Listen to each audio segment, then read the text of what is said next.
welcome to my channel Inspired Birdie. This is my part 2 for my spring DIYs. If you haven't seen part 1, check that out. I'll link it at the end of this video for you. Alright, so as mentioned, this is my part 2 and I'm going to get started with my first DIY. So all of these items are inspired with Dollar Tree items, and as you can see, I just have a bunch of stuff sitting here. So I really can't tell you at this moment exactly what products I am using. Normally I like to give you guys a list of products in case you're interested in trying this DIY, but you'll have to wait to the very end to see what I end up using because I'm just not too sure at this moment. I'm kind of creating this on the go. So some of the items that I have here is this, oh, what are these called? Charger plates. Couldn't remember, but anyways, these are from the Dollar Tree in their kitchen area. They have several different colors. I'm not sure if I'm going to use it. I may not. And I have tons of floral. So floral is just always an option depending on what you want. And I have tons of just pinks and purples, and I don't know which ones I want to use at this time. So I have a lot of wildflower. I have pink and purple wildflower, which I absolutely love. And I also have these. These are absolutely beautiful hydrangeas. I got purple and pink as well. And then a few little daisies. So I'm not sure from a floral perspective what I'm going to be using at this moment. And then I have these sugar jars, which are also from the Dollar Tree. Like I said, all of this stuff is from the Dollar Tree. So these are your standard sugar jars that you would see in a restaurant. You can use whatever jars you want. I actually bought these sugar jars completely for a different DIY, and it just didn't end up working. They ended up being way too small for what I was looking for. So I needed to use them for something. I don't like to waste products, so I'm going to use them for this project. Then of course I've got some Mod Podge. This is a large bottle which you can get from Walmart, but you can buy Mod Podge from the Dollar Tree. And then I have some nautical rope, which is from the Dollar Tree. And then I have aluminum foil here because I want to try something that I saw another YouTuber do. I don't remember her name, sorry, but I did see somebody else do this, so I wanted to try it and see if it works. I have no idea what I'm doing, so this is really going to be a trial and error, but if I'm posting this, it's because it worked out. So I've got some aluminum foil. You can buy that also. I know you can get it from the Dollarama. I'm not sure if you can get aluminum foil from the Dollar Tree, but most people have that in their kitchen. And then these are just eye makeup pads, which you can get at the Dollar Tree as well. And that's it. Oh, that's not it. I also have some white paint. You can get white paint at your Dollar Tree. I wish I had chalk paint. They didn't have any white chalk paint. They had a bunch of other colors, but oh well. So I'm just using acrylic paint, so hopefully that works because the one that I saw that I'm trying to do was with chalk paint. So we'll see. Alright guys, so let's go ahead and get started. Oh yes, and of course we're also going to need paint brushes as well for the Mod Podge, which I do have. Alright, let's go ahead and get started.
So I wanted to quickly just tell you where I'm at with this project right now and what my thoughts are around it. Now, I can't remember every step that the person I saw did this, so I'm pretty sure I'm probably missing a step, but that's okay, right? Being creative is all about just working around and figuring things out. So what I'm going to do is, I can't remember if you're supposed to let it sit and the Mod Podge will seal and keep it on there, but I'm not patient, so I'm going to actually seal the ends with some hot glue, just a little tiny bit, not too much. Second of all, I found when I left some extra on top and tucked it in the inside, that really helped a lot. It just helped to hold it. But again, I'm just going to seal with some hot glue so that I don't have to wait and see if the Mod Podge really does make it like seal close. So that's what I'm going to do, and then that way I can start the painting, because we all know paint, well, we got to wait for that to dry. So I'd rather wait for that to dry than have to wait for Mod Podge and then the paint. So that's where I'm at right now. And yeah, it's turning out quite well. So as you can probably guess, using the aluminum and crinkling it is going to give it this really cool crackle effect. It looks cool just like that, to be honest. I really like that.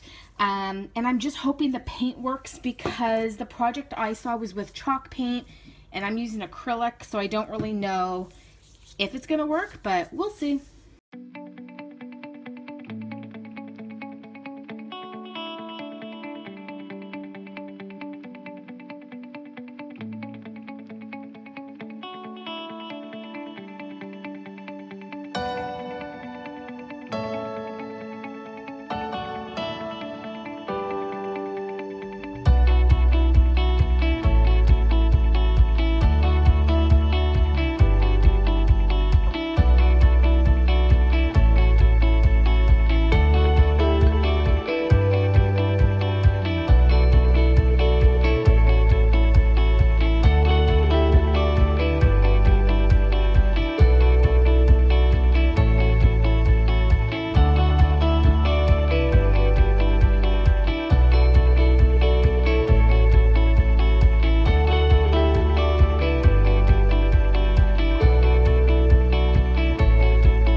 So I just finished painting and adding another layer of Mod Podge. The Mod Podge layer is really just to seal it, and this is how it's looking. I think it looks super cool. I really like it. I was also thinking, you would have noticed earlier when I put the aluminum foil on, I used the duller side, which is why it came out more of like a gray. And then with the white paint on top, But if you wanted more of a silvery look, put it on the super shiny side, because I think that would look really, really pretty as well.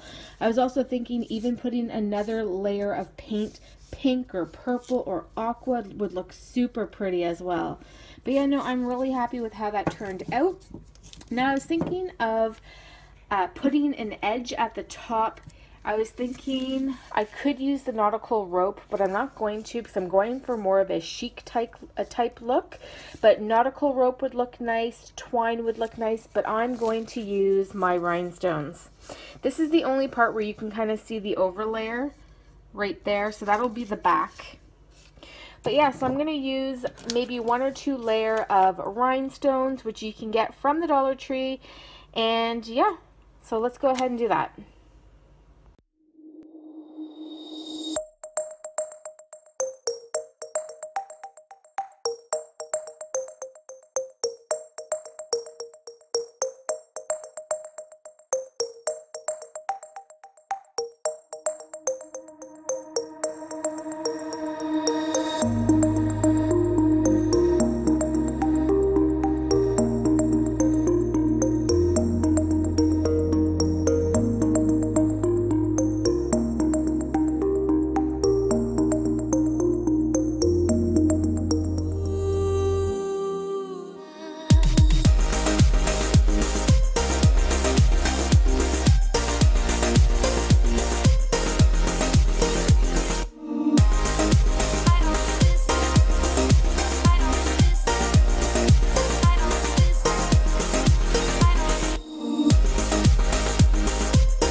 guys, so here is how this DIY ended up turning out. I do absolutely love it. It turned out so much better than what I expected, and it's gonna look so absolutely beautiful in my little zen area where the color scheme is very light and airy, lots of pinks and purples.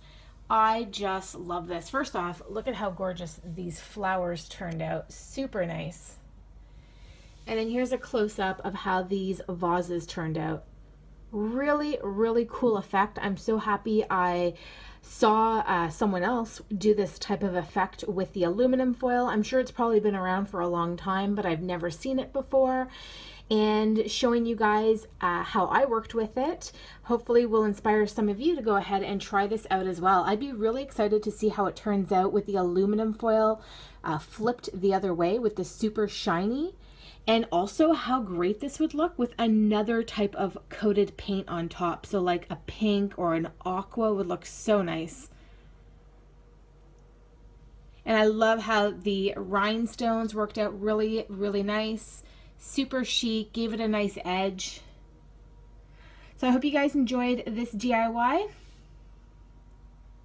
I may end up posting this one solo because it did take a little bit longer, but I'm not sure yet. So if not, we'll move on to the next. And if I did post this solo, thanks so much for watching, guys, and stay tuned for the part 3.